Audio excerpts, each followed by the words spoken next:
अध्यात्म विज्ञान कोई धर्म या संप्रदाय नहीं है, ये स्पिरिचुअल साइंस है जो कुदरत के कानून पर आधारित है। ये विज्ञान पूरे ब्रह्मांड के सभी रहस्यों को उजागर करता है और जीवन के सभी पहलुओं को समझने के लिए एक नई दृष्टि देता है।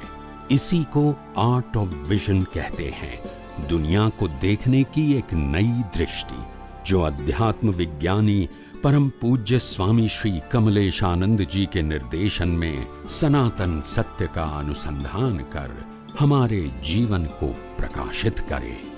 जय सच्चिदानंद। ज्ञान होवा छता ज्ञाननो उपयोग ना करवो एनु नाम प्रमाद અને અંતરાય એટલે કે તમે કઈ વસ્તુ મેળવવા માંગતા હોય, પ્રાપ્ત કરવા માંગતા હોય અને ના મળે તો એને અંતરાય કહેવાય। શું કહેવાય? અંતરાય। પણ તે ઉદય કર્મ છે અને જ્ઞાનને વાપરી શકતા નથી, યુઝ કરી શકતા નથી, એ પ્રમાદ છે। સમજાય છે ને? એ આપણું પ્રમાદ છે। અને પ્રમાદનું કારણ કે આપણે જ્ઞાન સૈદ્ધાંતિક સમજ્યા નથી, તે પ્રમાદ છે। કરવામાં લઈ ગયા, કરવામાં લઈ ગયા એટલે ભારે પડી ગયું। દાદાએ કે કઈ પણ કરવાનું છે ત્યાં સંસાર છે, જો મોક્ષે જવું હોય તો તારે કઈ કરવાનું નથી, અને જો તારે સંસારમાં ભટકવું હોય તો બધું જ કરવાનું છે। કવિરાજનું પદ પણ છે, ખ્યાલ આવ્યો? એટલે આમાં કરવું એટલે ક્રિયામાં નહીં લઈ જવાનું, કરવું ના કરવું એ દ્રષ્ટિનો પ્રશ્ન છે, એક્શનનો પ્રશ્ન નથી। એક્શનમાં તો જે થવાનું છે તે કમ્પલસરી છે, કેવું છે? પણ તમારી વિઝનમાં કરતાપણું છે, એમાંથી રિમૂવ થવાનું છે, એ કાઢવાનું છે। એટલે શ્રીમદ રાજચંદ્રે જે કહ્યું, છૂટે દેહા ધ્યાસ તો નહીં કરતા તું કર્મ, નહીં ભોગતા તું તેહનો એ જ ધર્મનો મર્મ, એ જ ધર્મથી મોક્ષ છે। દેહાધ્યાસ કાઢવાનો છે, ક્રિયા બદલવાની નથી, રીત બદલવાની નથી, સ્પીચ બદલવાની નથી, થોટ બદલવાના નથી, અને બદલી શકે એમ પણ નથી, ખાલી દ્રષ્ટિ બદલવાની છે। અને દ્રષ્ટિ કેવી હોવી જોઈએ? સાયન્ટિફિક, થિયોરિટિકલ નહીં। ઘૂસી જઈએ એ જરા એક્સપ્લેન કરો કે ક્યારે આપણને પરમાત્મા પરમાત્મા તમે કહો છો પ્રમાદને શું સમજે? બધા પહેલા બોલે બહુ પ્રમાદી છે તો હું એ વર્ડ સમજતી હતી। આ પ્રમાદ એટલે રિયલ એનો મીનિંગ શું? પ્રમાદ એટલે કે જ્ઞાન હોવા છતાં જ્ઞાનનો ઉપયોગ ના કરવો, એનું નામ પ્રમાદ। It is a curtain on your awareness. It is not connected with the action.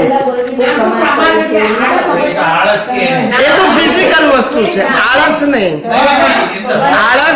આળસ ફિઝિકલ વસ્તુ છે, અને સાંભળો, આળસ ફિઝિકલ વસ્તુ છે અને આળસ ઉદય કર્મને આધીન છે, અને પ્રમાદ એ પુરુષાર્થની અંદર તમારી કચાશ છે, એ ઉદય કર્મને આધીન નથી। અને આળસ તો ઉદય કર્મને આધીન છે। નથી કહેતા કોઈની પ્રકૃતિ ઉતાવળી હોય, કોઈની પ્રકૃતિ ઠંડી હોય, ખ્યાલ આવ્યો ને? પણ એ શું છે? ઉદય કર્મ છે। એટલે આળસ એ ઉદય કર્મ છે, પ્રમાદ એ ઉદય કર્મ નથી, એ તમારી પુરુષાર્થની કચાશ છે। હવે એમાં તમે ઘૂસી ગયા, તમે કહો છો એ ડિફાઇન કરો કે લાઈન આપણને ખબર કેવી રીતના પડે કે we are still on this side or this side? આપણું પોતાનું સ્વાભાવિક સુખ હણાઈ જાય એનું નામ પ્રમાદ। આપણું પોતાનું જ, પારકાનું નહીં। ચૂચું થાય, અંદર દુઃખ થાય, કોઈ કશું બોલી જાય તો દુઃખ થાય। દુઃખ નહીં, સુખ પણ નહીં, પોતાનું સ્વાભાવિક સુખ છે એ હણાઈ જાય એટલે ખસી જાય તો જાણવું। પ્રકાશને આપણે આની પ્રમાણની ડેફિનેશન મારે માટે હું શું આપું કે પ્રકાશ છે અને પ્રકાશનો એબ્સન્સ છે તે પ્રમાદ છે।